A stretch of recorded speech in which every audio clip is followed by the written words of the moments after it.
If you read the Israeli press today, if you listen to the loudest voices on the right wing, yes, in their own Israeli Jewish camp, you can come to a simple conclusion. There is only one great hater of Jews and the state of Israel in the world. His name is Donald Trump.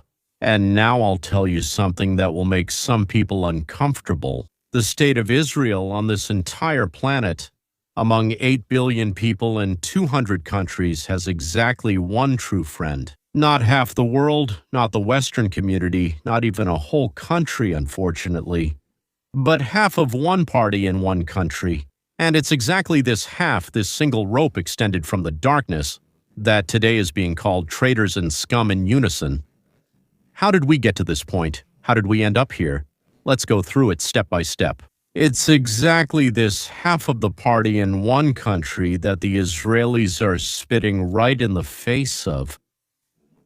Yes, I'll promise right away there will be one very specific thing coming up about what could happen as soon as this fall, and why after that the word friend for Israel might become meaningless. I'll tell you a bit later, and as soon as I do, I'll immediately move on to what each of us should do about it. But keep this word in mind: autumn. So, who is a friend? Let's do a roll call. Let's do a simple thing that for some reason almost no one does. Say the word out loud. A roll call. Let's go around the world and honestly ask about each one. Is this a friend of Israel? And let's immediately agree on what a friend is, because I don't know, maybe the confusion comes from this. Maybe they think a friend is the one who shouts the loudest and beats their chest. That's not what a friend is, not the one who speaks beautifully. They might speak beautifully, or they might not. A friend is not someone who just gives a like, expresses concern, or sends condolences. In other words, these things have nothing to do with being a real friend. Someone can send condolences and still not be a friend, not a friend at all. A friend is someone who helps, who stands by your side when you're being shot at, who shields you, let's say diplomatically in the Security Council, by vetoing when the whole room has raised their hand against you, and someone who probably also covers you in a military sense, with weapons and intelligence, and if things get really tough, even with their own aircraft. A friend is someone without whom, honestly, let's say it looking each other in the eye, you might not even survive. Let's use this standard to measure things. The biggest country after America is China, the most powerful one, right? The largest trading partner of half the Arab world, the main buyer of Iranian oil, a country that in any vote on Israel always ends up on the other side. Trading is fine, yes, but standing nearby under fire, no. So we cross it out, right? Not a friend. India. Warm relations, technology, sympathy, yes, but will India stand by Israel militarily against its enemies? Will they send troops? Will they take on any cost themselves? No, a partner. Yes, a friend, according to our scale? No, Russia. For decades, it has armed and protected exactly those who promised to wipe Israel off the map. Syria, Iran, supplies and cover at the UN. Russia is polite to Israel in its own way, but at the moment of truth, so to speak, it immediately ends up on the other side of the table. We cross it out without much hesitation. European Union. Brussels likes to say words, including words like security for Israel, and at the same time they finance those who work against this security, market Israeli goods, and develop sanctions against Israeli ministers. Well, this week France banned an Israeli minister from entering. That's not a friend. They serve, wish you well out loud, but they've already crossed you out in their will. Britain, and also history, sometimes in softer forms, the same essence, Turkey. Under the current government, an open patron of Hamas. The rhetoric is on the verge of outright hostility, Ukraine. Ukraine is currently fighting its own war for survival. It has no time for this. Our historical memory with them is, to put it mildly, complicated. Ukraine is not a military ally of Israel and does not claim to be. 0 votes for Israel at the UN, 0 military aid, 0 humanitarian aid, and a very complicated history with the Jews. By complicated, I mean, of course, serious anti-Semitism, Kazakhstan, Japan. They are proper, pragmatic, partners, trade, technology, politeness. But ask yourself, will Tokyo or Astana send even one soldier? Will they veto? Will they cover the skies? And gentlemen, you know the answer. Well, what about them, right? Colombia, Vietnam, Libya, Czechia, Bolivia. We could go on. How many are there? 100, 190, 200 countries. And here we go around the globe, this globe. Maybe there are some other globes, but we go around this one and end up empty-handed. Big, strong, rich, all on the other side, or just off to the side, at best off to the side. And then it turns out there's the uncomfortable naked truth, the bare truth, really. The only country on this planet, at least the only one that, in a moment of real trouble, actually stands by us with weapons, veto power, and planes, is the United States of America. America. That's it. Period. But I try to be honest, and honesty here is harsh, because even this last pillar of support isn't fully there. Let's take a look inside America itself. On one hand, we have the Democratic Party, and here something is happening that probably would have been impossible to imagine 20 years ago. At least I couldn't even imagine something like that. Anti-Semitism has stopped being a shameful whisper among the fringe within the Democratic Party. It has become almost mainstream, almost respectable. You just have to call it something else, like anti-Zionism, anti-Israelism, anti-something else. Just don't mention the word Semite and that's it. And the issue isn't even about a few congressmen who allow themselves to speak out against Israel. And about Jews, things that not long ago would have gotten you kicked out of politics in a single day. It's worse than that. The thing is, this has become mainstream, as they say, and no one responds to it anymore. No one responds. No one calls them out. The party's silence is actually consent, either agreeing that they're right or silently tolerating it. When people in your house regularly say nasty things about the neighbor and the hosts pretend not to hear, it's no longer just individual guests' remarks, it's the atmosphere of the house. And now let's turn the other way, to the right flank, to the right. To those very people who are called isolationists. And they're called that for a good reason, right?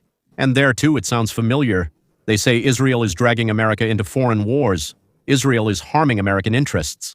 Israel is manipulating Trump, dragging him to spill American blood. For what? For Jerusalem or something? So even here on the far right, the talk about those who use us, who suck our blood, it's not far from saying there's blood in the matzo. Half a step. Put the two pictures together. On the left are those for whom hostility has become the norm. On the right are those who view Israel as manipulative and burdensome. So what's left? And who is actually standing up for Israel? Not just in words, but in actions. Only a narrow strip remains between the left and the right.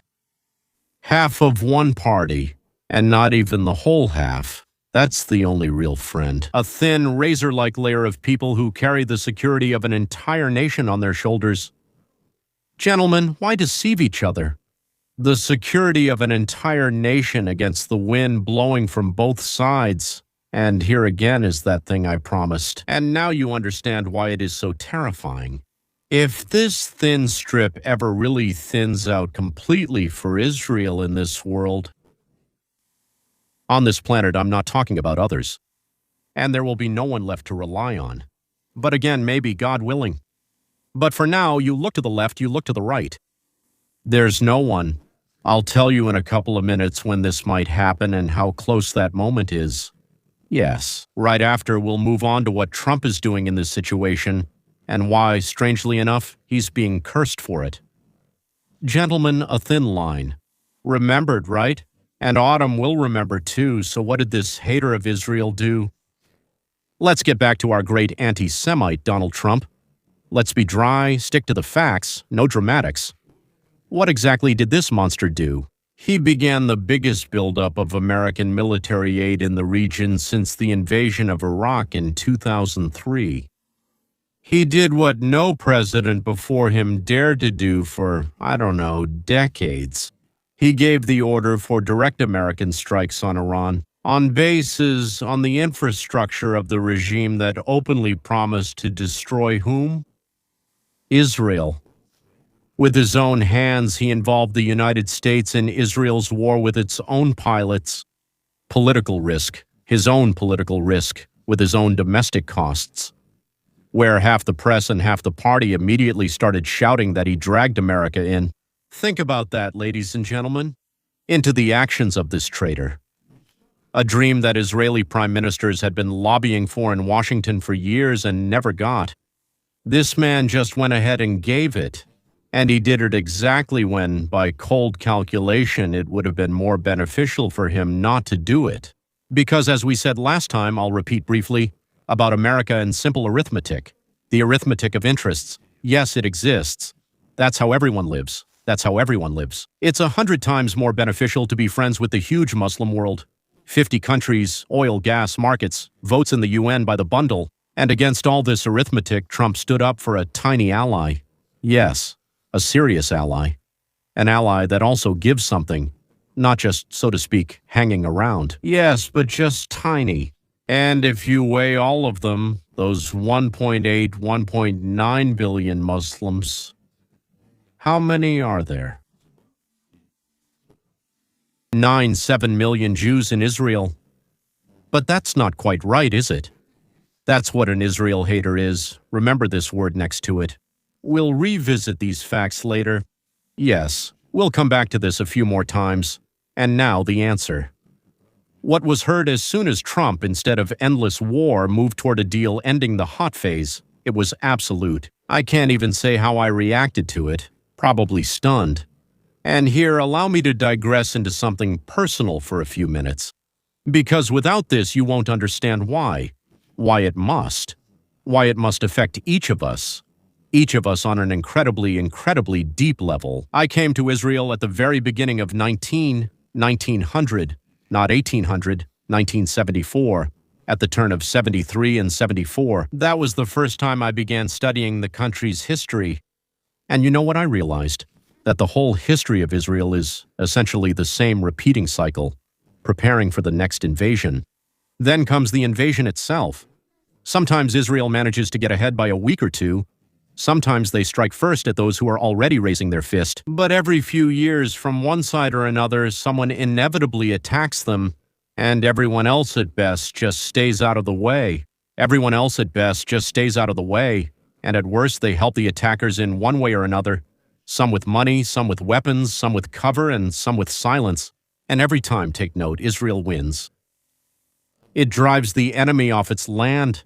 Sometimes it takes some pieces of land so that attacks can't be launched from such close distances, and the war ends with the other side quieting down for 2, 3, maybe 4 or 5 years, and then it all starts over, all over again. And that's when I asked myself a question, even back then. But what if one day Israel doesn't win? What if just once those who come to destroy it prevail? There's no need to guess anymore. Today we know the answer for sure. We've seen it. We saw what Hamas did. They captured just a tiny piece of Israel for only a few hours. 1,200 people. They shot people point blank. They stabbed them. They beat people to death, raped women. They burned people in their own homes, along with their families, with children. And they did this not in the heat of battle, but with pleasure. Filming it on cameras, proud of themselves, what they managed to do in just a few hours on a small patch of land. This was not a war for territory. This was a rehearsal of what they would have done to the whole country if they had made it that far. And that's when it finally became clear, even to those who, for some reason, hadn't understood it before. Israel has lost the war. This is not about losing territory. This is the complete, total extermination of the entire Jewish population living from the river to the sea. If someone now frowns and says, "Come on, what are you talking about? 6 million people there to destroy them?" Then I would remind that person, less than 100 years ago, exactly 6 million had already been exterminated, and it was organized by the most educated, the most cultured nation in Europe at that time. So don't talk about what's impossible. And here's what I realized back then, and what has been confirmed over half a century. If we keep doing exactly what we've always done, arming ourselves, stockpiling as many weapons as possible, flying and bombing, taking out their nuclear facilities, decapitating their leadership, even through pagers, whatever it takes, that's all well and good. It saves us today, but it doesn't change the core issue. Because they come back every time, because there are more than 1 billion of them. And do you know why they come back? Because they're paid. Dozens of states, organizations, and foundations, including, by the way, Western ones. For years, they've been pouring money into them. Why? Well, so that they fight and kill. Who? Well, guess for yourself. So that they don't just go home, so that they keep the fire burning at Israel's borders all the time. That's the real nightmare. It's profitable for them to kill. They get paid for it. They don't need to do anything else. That's the job. Otherwise, you do nothing. You sit around, drive, train. You walk around, show off in front of girls. And you get paid for it. Then you go and shoot. And if you kill someone, you get paid again. Again and again and again. Gentlemen, it's enough that they won once. Just once. So what should we do? That's what I thought back then. And later on, by the way, right? Every time my thoughts would come back to this, I wondered, what should I do? And I answered myself, there's only one real way out. Not to postpone the massacre for another 3 years, but to change reality itself, to make it so that it simply isn't profitable for those around us to attack, so that cooperating with Israel is more profitable than getting paid for trying, for attempting to kill as many Jews as possible. That is, to reshape not the front line, but the incentives. You can't imagine how it works, how amazingly incentives work. All of civilization is built on incentives. I'm not a politician or a strategist. For half a century, I didn't know exactly how to do this. I sincerely regretted that not a single Israeli leader, not a single world leader took this path. Either they armed Israel and postponed the inevitable, or they shouted that the Israelis are terrible, that they resist, that they have no right to resist. And honestly, I never doubted for a second that one day the enemy would have more weapons or more of something else. I just hope to live long enough to see someone solve this problem. Not arm the Jews again, but actually solve this problem. And now, for the first time in my life. And I've been outside the Soviet Union for more than 50 years. I've been following all of this, right? For the first time, I saw someone paving this road. Then Trump, 45, started creating exactly the conditions under which attacking Israel became unprofitable. Then Trump was removed. Then he came back. And right now, he's once again working on the same thing, on reshaping the Middle East into a place where people can live normally. Even a Jew, can you imagine? Even a Jew will be able to live there normally, where the world will stop fighting or destroying itself with atomic bombs. And it amazes me. It truly amazes me. How many outright, excuse me, dumb idiots who call themselves Jews at that very moment want one thing: just to keep killing those who want to kill them as efficiently as possible, not understanding, not wanting to understand, that one fine day, by accident or not, this endless circle may close in on themselves, on their friends, on their children, on their grandchildren. You can keep arming yourself for another 100 years, but in the end, the one who wins is the one who can change the rules of the game, not the one who shoots best in the next round. On Israeli television on Channel 14, the host calls the Vice President of the United States, J. Vance, and I quote, a scumbag. Special envoys of the American president are being accused of having sold out Israel. An Israeli source puts it this way, and I quote verbatim, "This is how we felt when Trump threw us under the bus. There is a flood of posts online. There is a flood of posts online.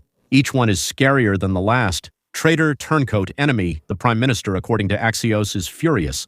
At the same time, he remains silent because deep down he knows exactly to whom he owes everything." That's what happened so far. Now here's what I want you to hear. These people have real concerns about the deal. I'm not dismissing them. I'm not being naive. The deal doesn't eliminate the threat as if by magic. It involves unfreezing Iranian assets, money to a regime that dreams of our destruction, legitimate, serious concerns. You can and should argue with them, talk to them, challenge them, show them things. But hear the difference, which, by the way, is what this whole video is about. That is between, I absolutely disagree with this deal and will fight for my position, and you scumbag, you sold us out, you traitor. But these are not positions that are close to each other. There is a gulf between them. In the first case, there is dignity among allies. In the second case, it's a slap in the face to someone who just went to war for you. Not to mention everything that happened before. I'm not talking about the Golan. I'm not talking about moving the embassy or recognizing the capital. I'm not talking about everything else. I'm just talking about the most recent thing. Someone who went to war more for you than for themselves. And everything falls into the abyss between disagreement and a slap in the face. By the way, the ability to think clearly falls in there too. Because a person who shouts traitor instead of giving an argument is no longer analyzing. He kind of stops thinking for himself anymore. So whose voice is he listening to? And now we'll see. What does the person who sat at the negotiating table say? Let's stop listening to the loudmouths, although it's really difficult. And let's listen to the one who was actually inside. The second person in the U.S., Vice President J.D. Vance, the very one who was just called a scoundrel. He's not a commentator from the studio. He sat at the negotiations. He knows the inside story. What does he say? You want to know word for word? Okay. About the money which has caused so much uproar. We are not giving them American money. Not a single dollar of American money will go to Iran. Well, he's not lying. When asked about the unfrozen assets, he honestly answers that he doesn't know the exact amount. He heard some numbers. He heard something about billions. He doesn't remember. So these are Iranian frozen funds, not an American gift to Tehran. It's their money, gentlemen. Well, yes, we punished them. We didn't like what they did or what we did, and we just decided, to put it mildly, to steal a bit of their money. That's it. And about Israel's reaction, he says the following. I ask you to listen carefully. All this panic in Israel seems a bit strange to me. Because in my opinion, it comes from a lack of trust, and I believe that America has earned that trust. And next is a phrase that everyone who is now writing the word traitor online should hear. Vance calls Trump the only head of state in the world who sympathizes with the state of Israel. Yes, ladies and gentlemen, unfortunately, this is a terrible truth. The only one in the world who sympathizes with the Jewish state. Exactly what we concluded together half an hour ago, the Vice President of the United States is now saying, and to the Israeli ministers, he throws out something almost fatherly. Well, you can't just shoot everyone to solve every problem. And he says directly that those who criticize the deal are attacking the only ally they have left. The only ally they have left. Everyone in Trump's office understands this clearly. They hang out with these people who say, to hell with them, they got mixed up with Israel, and then they say all these words that we wouldn't want Jews to say about us. Did you hear that? Gentlemen, this man is telling you, guys, calm down. We're for you. We're the last ones. Who's for you? Us and the Jews. Not thank you, but scoundrel. Now, questions.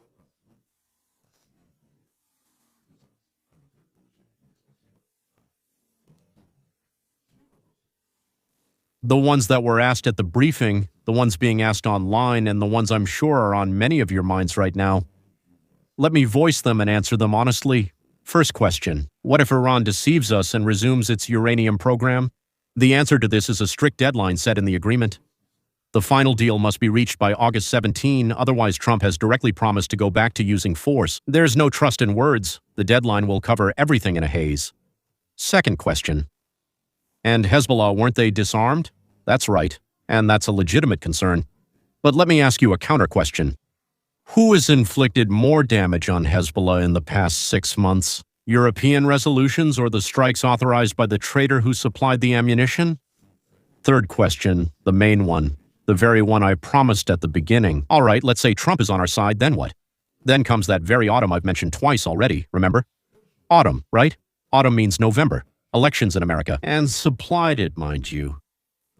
Imagine for a second that thin sliver, the only real friend, loses these elections.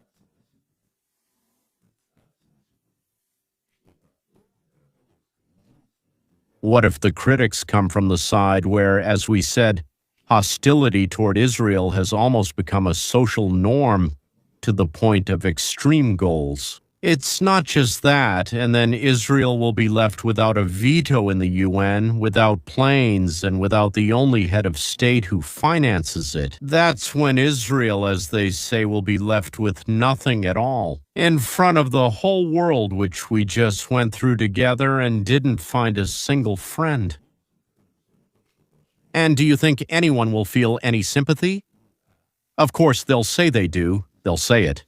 But do you understand what that means? Do you know the person who's shouting on the air in Tel Aviv today, Trump, is shouting, Trump is a scoundrel, while sawing off the very branch he's sitting on with his own hands, the one he, his children, his relatives, his loved ones, his friends, his country are all sitting on. The enemy of Israel dreams that this branch will crack in November, and the friend who shouts traitor is sawing it off himself for free with enthusiasm. And when your main thought equally satisfies both your enemy and your offended self, that's a sure sign. You're no longer thinking for yourself. They fed you a borrowed emotion instead of your own judgment, and you swallowed it. I rarely speak personally on screen. I usually tell all sorts of stories from the past. Today I have to. I'm ashamed of my brothers. I'm ashamed that part of my people, smart people who survived against all odds, have forgotten how to truly appreciate good treatment. Not flattery, no. That in response to a genuinely extended hand, they have only one word, traitor. I'm ashamed that they don't think for themselves. That instead of sitting down and figuring out who's with us, who's against us, and what we're risking in November, they grab onto a ready-made emotion that was handed to them. Outrage, resentment, hysteria, and they carry it around as if it's their own thought, even though that thought isn't theirs at all. A people who survived for centuries precisely because of their ability to think are now at this point thinking at -1. And you know, what I'm really afraid of is not Iran. I'm afraid that Trump, being a living person and not a saint, will one day hear all this howling, this chorus of scoundrels and traitors from those he just covered for. He'll shrug his shoulders and say, guys, do as you wish. You're on your own from here. And that would be a disaster. Not because Trump is irreplaceable as a person, but because, as we found out, there's simply no one to replace him with on this globe. That's why I'm asking, don't try to convince yourself that you're in love with him, okay? You don't even have to agree with everything he does. I'm just asking for one thing. Learn to distinguish disagreement from spitting in someone's face, and remember what you've been given. When they could have refused, when it wasn't profitable to give, nevertheless they gave it to you. Gratitude is not weakness or humiliation, it's strength. Only someone who is free and strong inside is capable of saying thank you, so much so that he's not afraid to admit, someone helped me, I see it. I'm not the center of the universe. No one owed me anything, and yet they helped me. But constant resentment, the feeling that everyone owes me something, that's actually weakness, which only disguises itself as some kind of pride, though I'm not even sure what kind. And the most wonderful thing is that gratitude and strength can coexist perfectly. You can say thank you for being there for us, thank you for helping. And at the same time, you can say, uranium, Hezbollah, one does not interfere with the other, only together do they form what is called the dignity of a nation. So let's do a simple thing. Next time when your hand reaches out to call someone a traitor who stood up for you, pause for half a second and ask yourself, did he owe me anything?